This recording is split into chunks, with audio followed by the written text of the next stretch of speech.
Hello and welcome to another episode of Talk FS. Today I'm joined by former Head of Innovation for the FCA, Ravi Bhalla, which is going to be such an interesting episode where we talk about innovation that the FCA have been doing over the recent years. We're talking about data, the impact of AI as well, which is a topic that's on everyone's mind at the moment.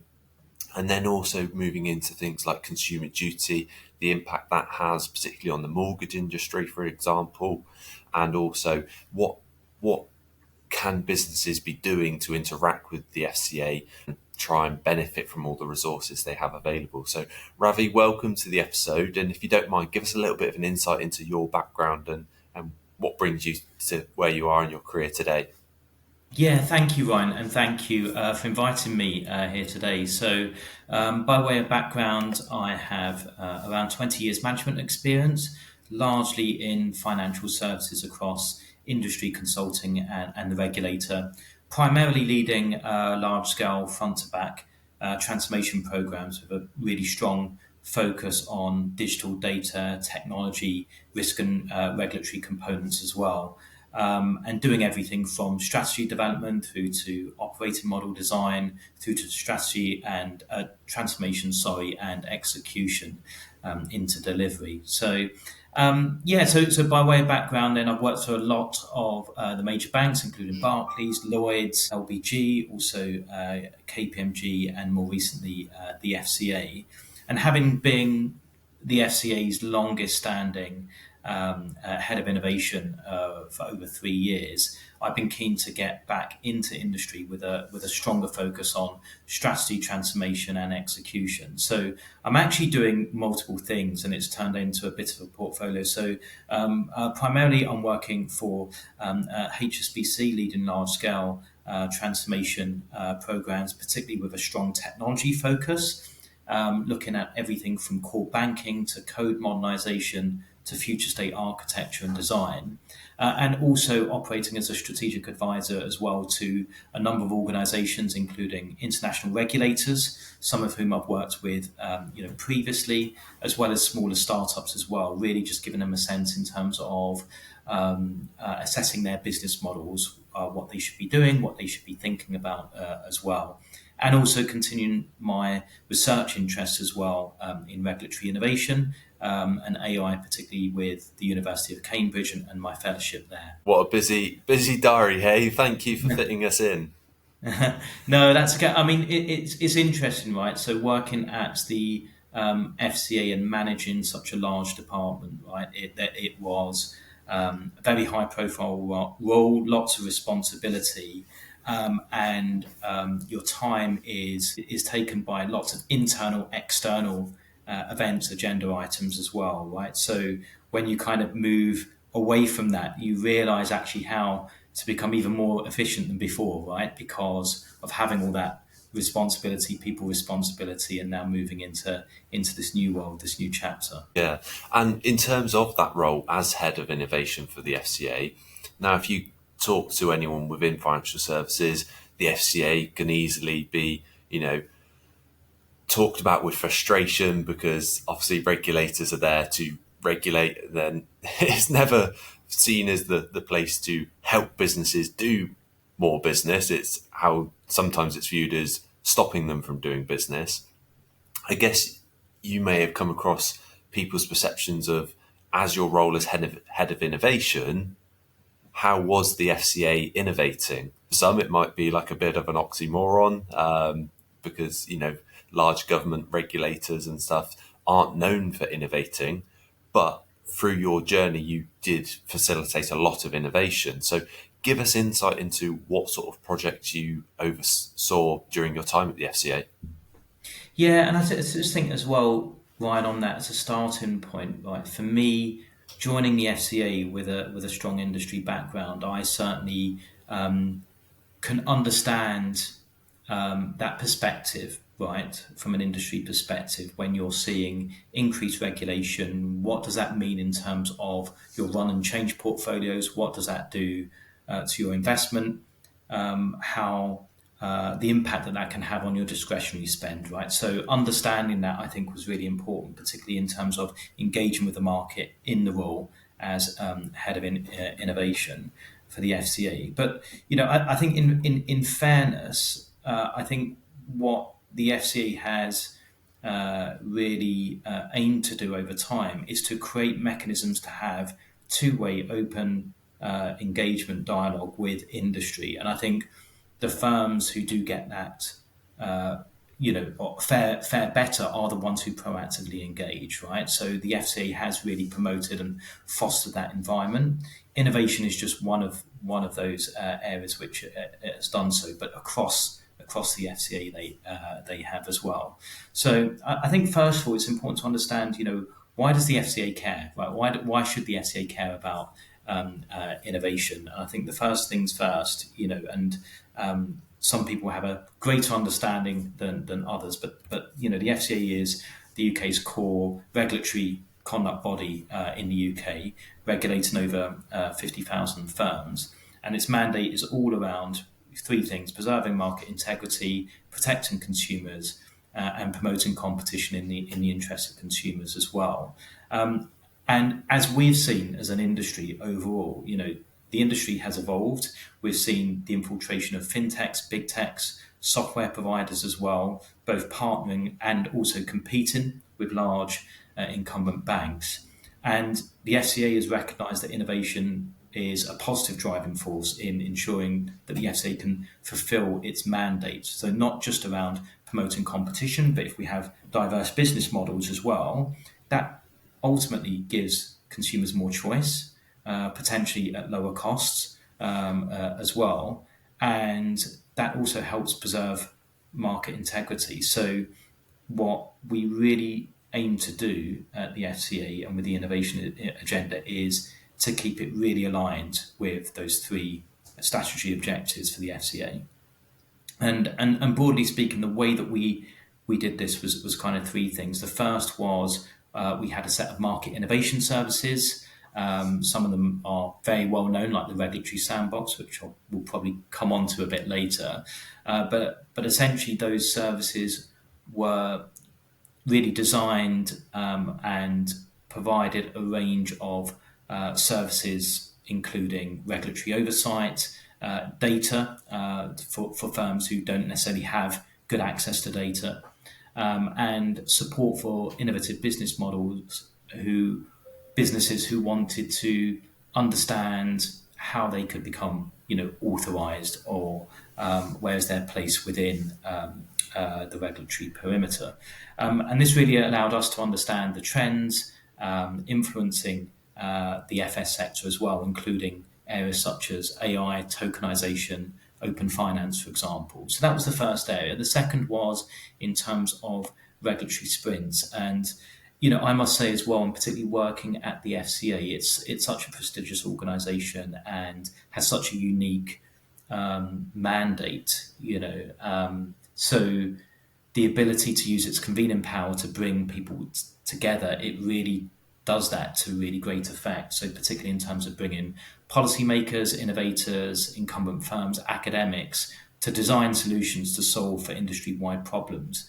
We did that on areas such as customer vulnerability, fraud and financial crime, for example. And those are known as tech sprints. And more latterly, what we did, we evolved that model to ensure that our regulatory policies, when we design those, can be fit for purpose and future-proofed. And that was known as policy sprints. So essentially, we had our regulatory sprints and also policy sprints. And good examples of those policy sprints would be around crypto assets, the new consumer duty, and also market abuse as well, just for background. And the third area as well is in terms of international engagement with other regulators.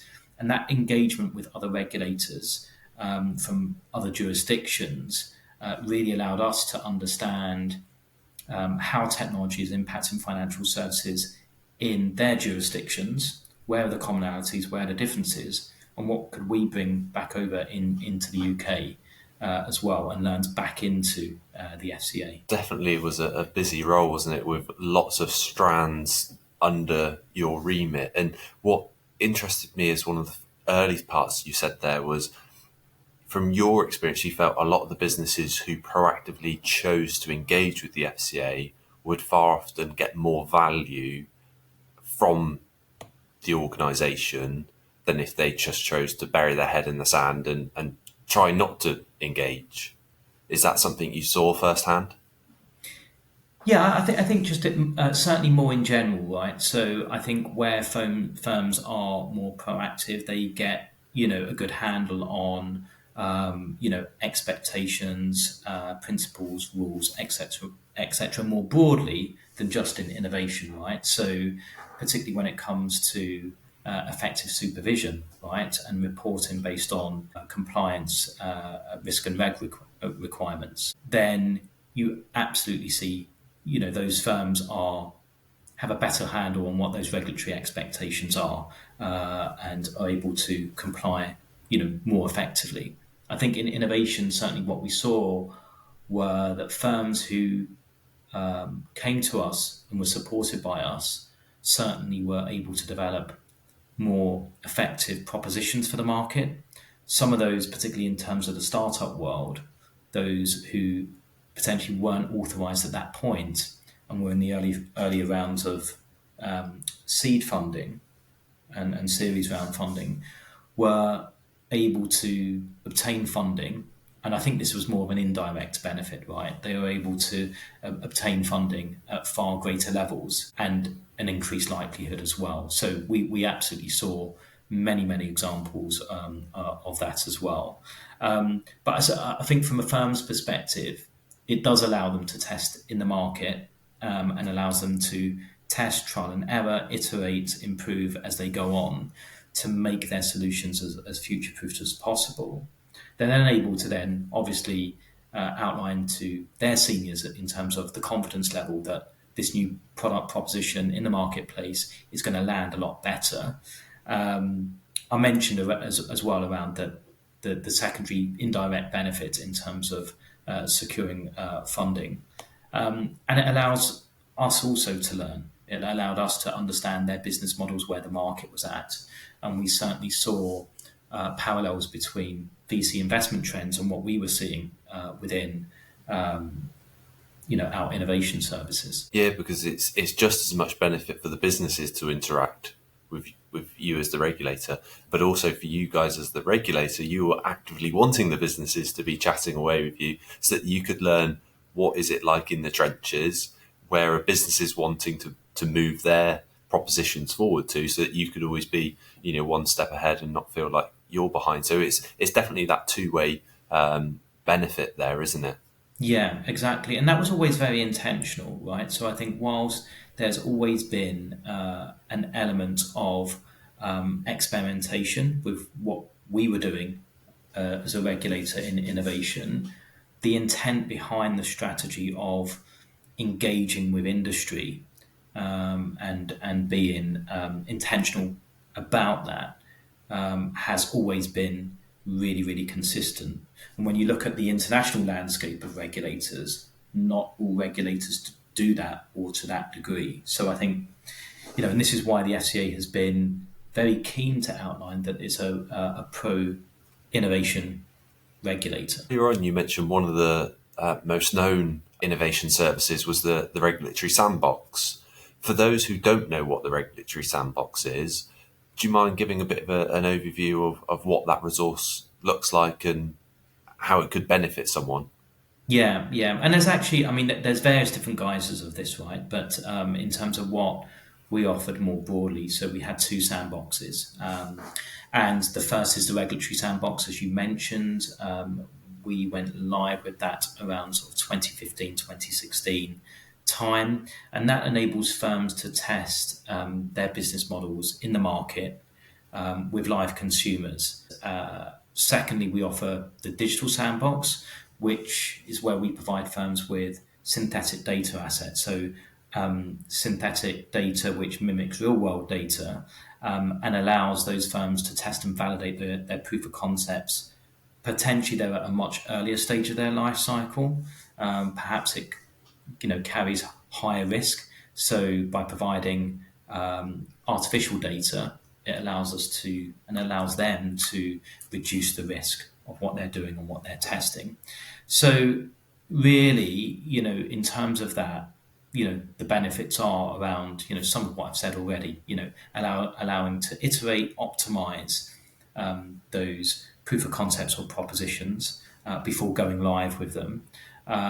Second of all, is that indirect benefit of potentially increasing likelihood to secure funding, and the overall outcome of that being that it promotes healthy competition in the market and enables consumers to have more choice and potentially at lower cost as well. It's a fantastic example of how technology can help propel businesses or situations forward, because that synthetic data, you'll have to remind me of the figure, but it's some crazy level of data assets available, but such a shortage of firms are tapping into that.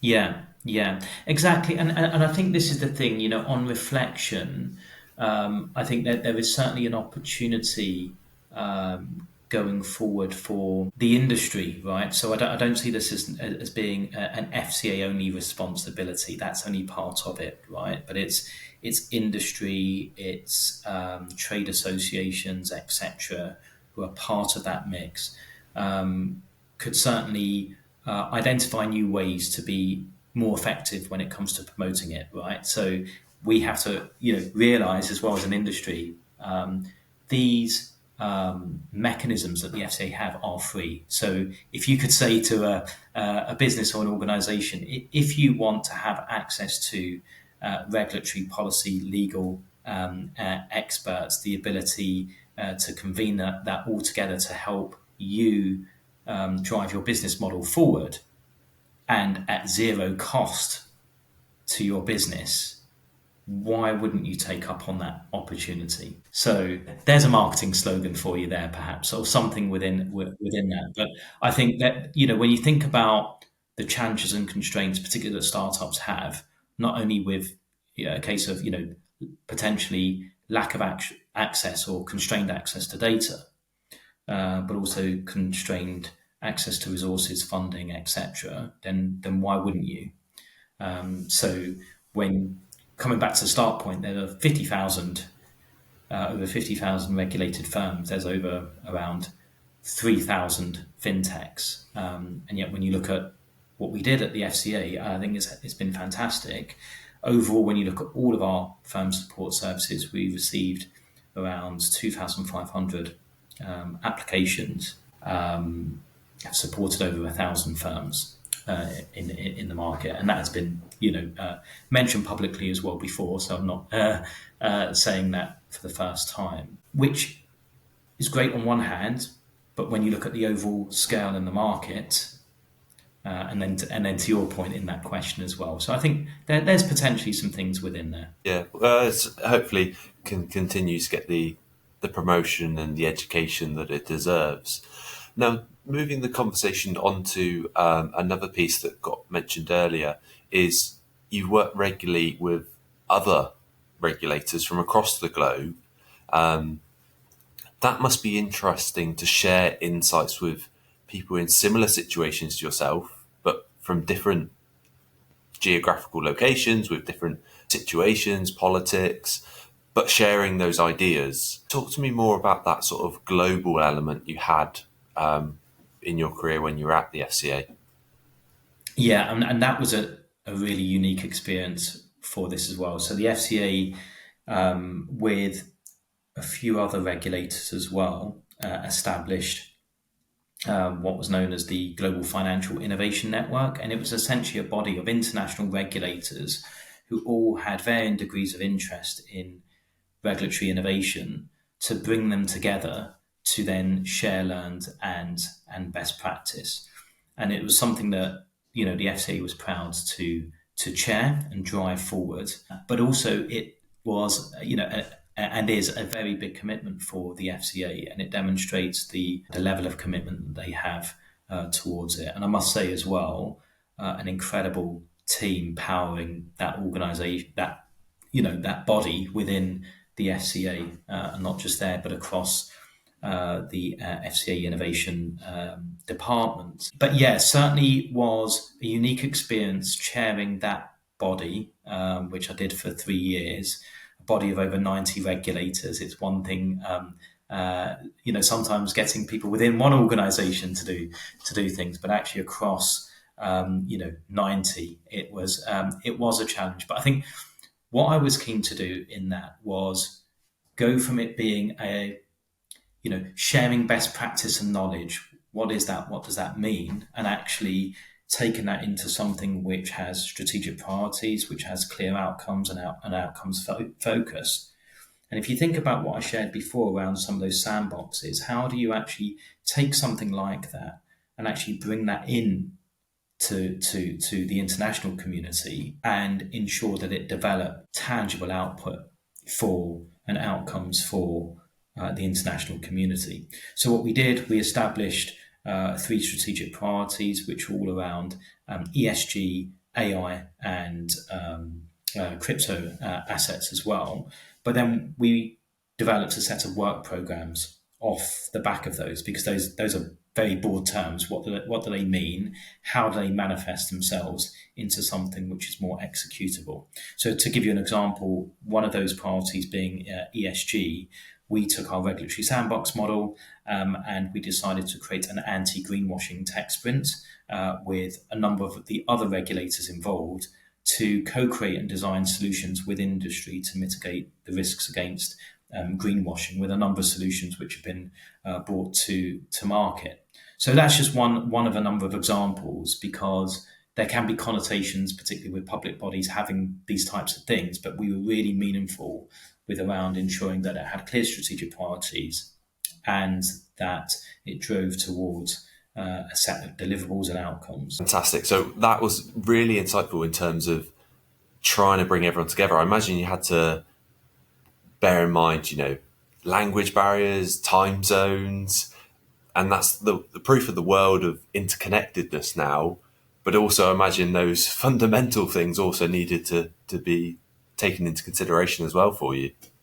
Yeah, what was interesting for me, and I think this is a kind of more of a broader, potentially a broader conversation about ways of working, and particularly in the new world we operate in, right? But when I took on the role, it was at the height of the pandemic, right? So, and for the FCA as well. So I think it was probably something like the first 6 months, I didn't meet anyone in person from the FCA, and I think probably what helped in the context of chairing GFIN was we had all the ways of working remote set up, in place, so we could learn very quickly how to operate.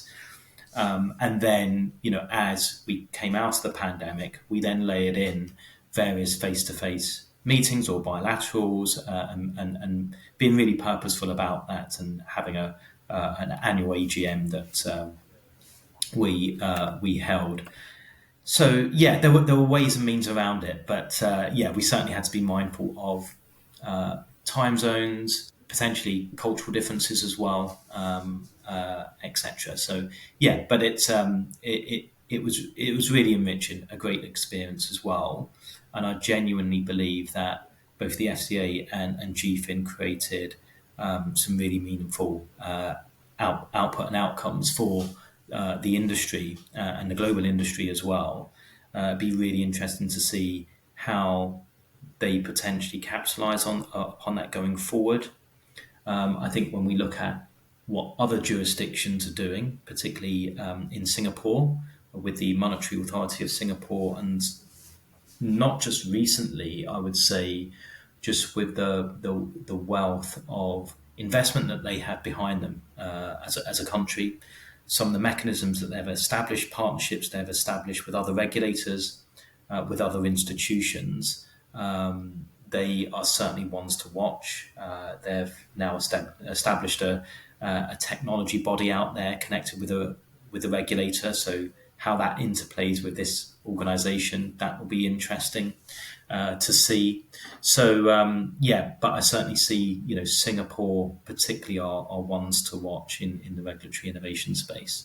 Well, it is a fantastic thing, and like you said, what a unique experience to be able to chair that global network as well. Now, you mentioned you joined the FCA in sort of early 2020, and through that time, we've also seen, particularly for the financial services industry, when it comes to sort of mortgages, Consumer Duty be released. What's your take on the impact that that's had? Yeah, I think the new consumer duty is so obviously it's all encompassing across retail banking, so not just mortgages. And I think it's been great for both the FCA and industry to come together on this and putting the customer at the centre, at the heart of the industry. And clearly, there's been ways that the industry has looked to do this before, the way the FCA has done it before, previously as the FSA with treating customers fairly principles, and then building on that. So, particularly before new consumer duty, we saw a lot of focus on customer vulnerability and putting a spotlight onto that for the industry. And I think the new consumer duty, what it seeks to do is to bring all of that together into force, really. So, really, I think when it comes to industry and particularly with mortgages as well, what the new consumer duty is all about is enhancing the standards of care, the duty of care provided to consumers, and recognizing that many firms already adhere to it, but there is more that industry could do or more that we could do collectively to really ensure that we enhance the duty of care for consumers. And it's based on a defined set of outcomes, which are really broadly around ensuring that products and services are able to meet consumer needs, they're priced fairly, that consumers are aware of alternative market options, and that there's appropriate mechanisms of support, not just pre-onboarding, but also once a customer is onboarded as well, and that actually that's proportionate and not disproportionate, as there are many examples of that being when you compare pre-onboarding to post-onboarding.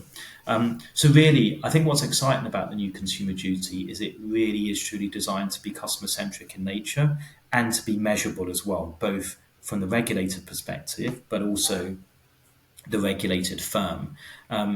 So I know a number of your listeners are generally more in the mortgages space. And I think what we've seen, certainly a shift in some organisations when you think about mortgages and the way they've structured themselves in terms of how they develop new propositions in mortgages, particularly having end-to-end value stream type models within some of the large incumbent banks, and the shift of focus from more of a product focus to more customer focused end-to-end. So less of a focus on mortgages as a product, but more on buying a home and the home buying journey.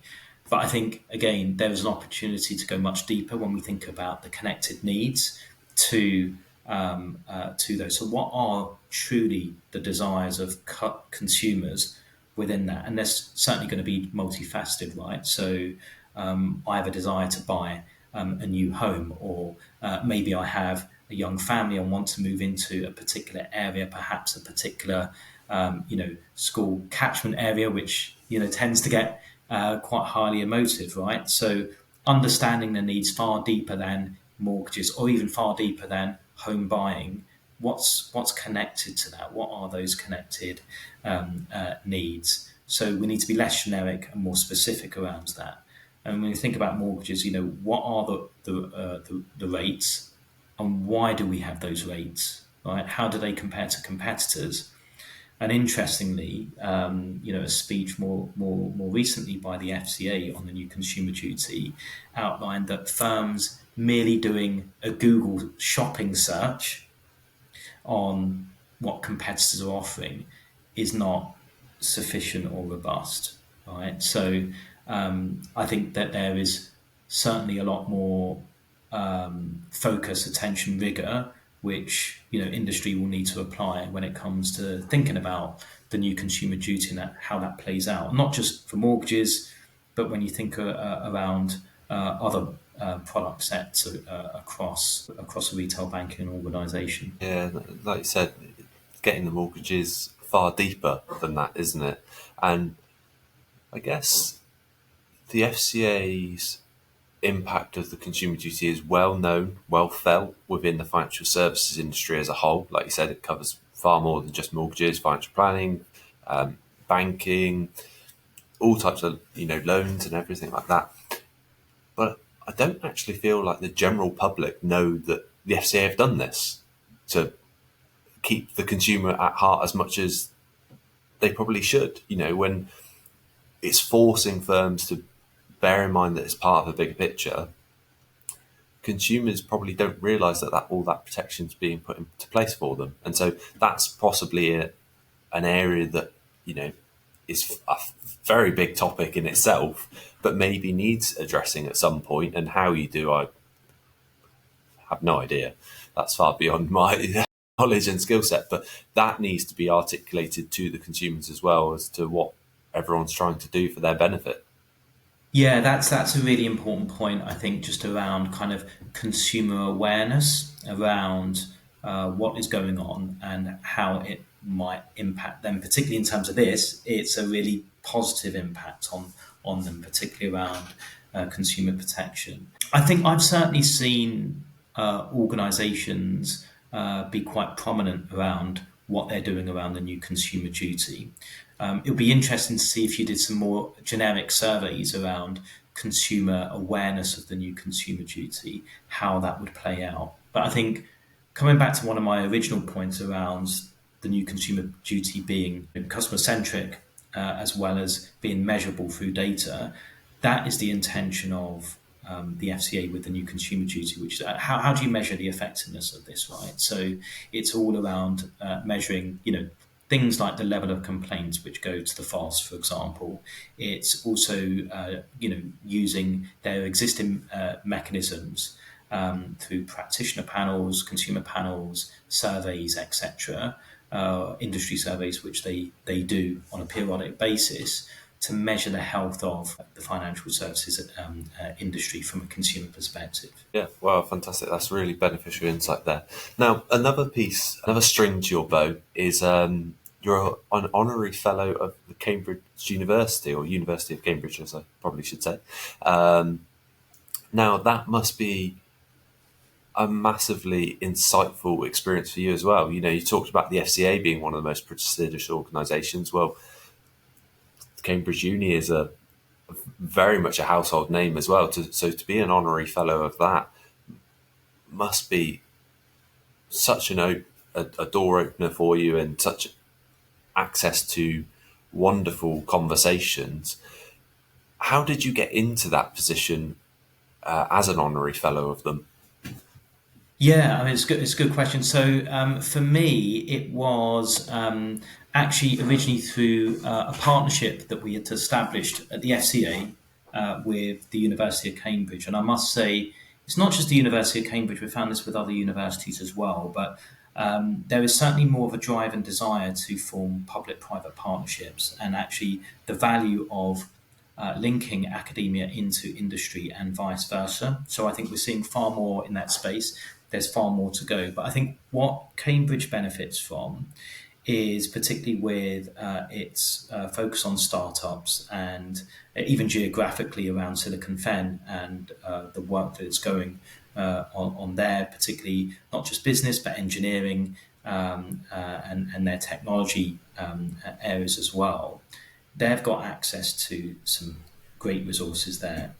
What they have done for a number of years has been, within their business school to develop various specialisms, and one of those being around regulation and particularly regulatory innovation. So they have an institute established there, the Cambridge Centre of Alternative Finance, and they're in it for knowledge and knowledge exchange, right, and sharing that knowledge as an academic institution. And what that has morphed into over time has been the ability for them to administer courses on regulatory innovation for regulators, central bankers, academics, etc. And I essentially partnered with them to co-create a regulatory knowledge exchange platform, which is a digital platform for regulators to be able to engage, to interact, And we could then measure that engagement, so moving from an analog to a digital world within the regulatory space. So it's through that I got my fellowship. So I have, whilst I'm now back in private sector and doing a lot around technology transformation, I still have those interests there. They've also been keen to extend my fellowship into the next academic year.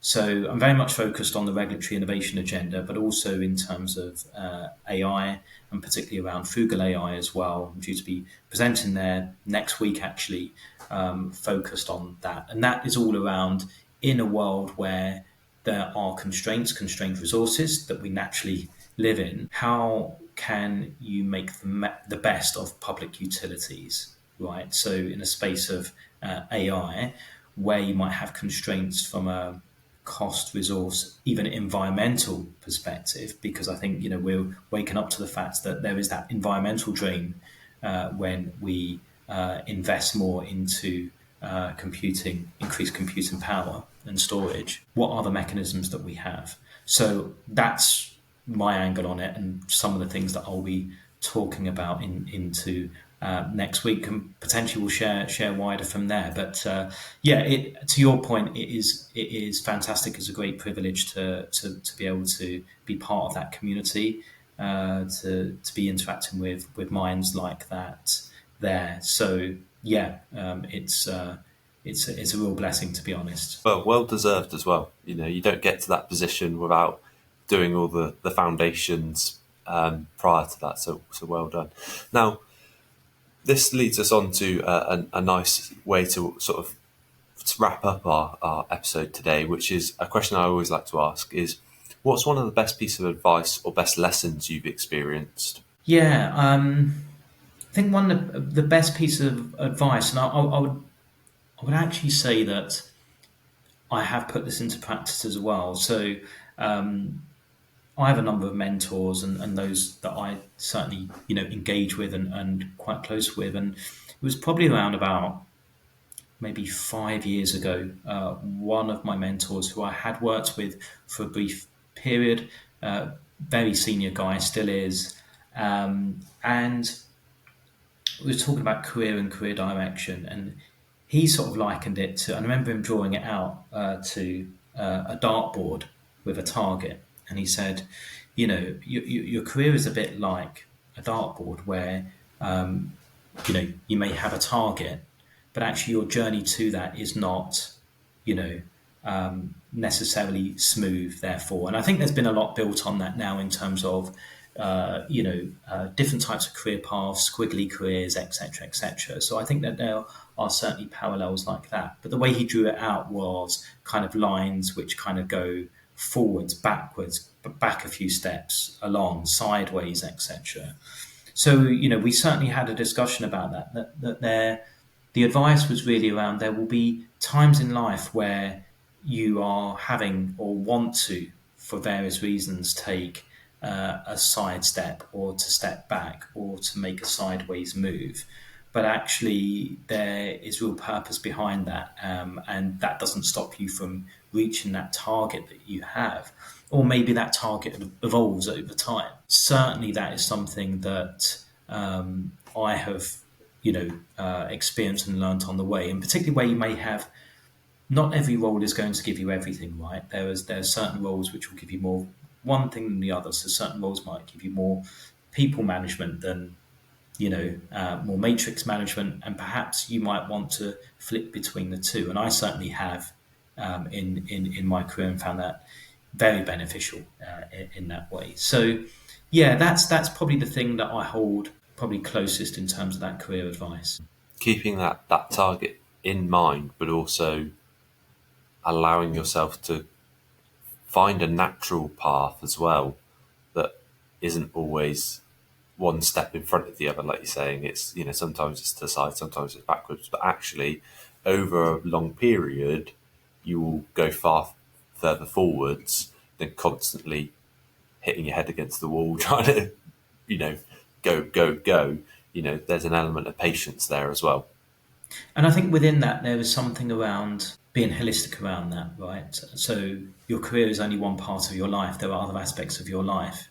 personal, social, etc. Right. So how does it fit in to any given time within the context that you're operating in, not just career and go, go, go, right? In that way. So I think it's really important that, and I think we're certainly seeing people be far more mindful of that going forward. And one of the key learns out of the pandemic, I think. Yeah, you never know what's around the corner, do you? No, exactly. Fantastic. Well, that has been an amazing conversation, Ravi. It's broadened my horizons in terms of what the FCA is doing when it comes to innovation, the world of technology, and the world of implementation of that as well. And really, actually, it's often a two-way dialogue, always fosters the best results, whether that's with the FCA and the industry, or actually with others of your similar field, so regulator to regulator. And that goes the same for industry to industry. Speak to your competitors at times, because there can be a lot of collaboration and learns from each other as well. So amazing insights. Thank you for joining us. And for those listening, I hope you've enjoyed this as much as I have. It's been amazing. And so please do stay tuned for future episodes, because I aim to continue to deliver you more and more value. So yeah, thank you, Ravi, and thank you to you guys at home.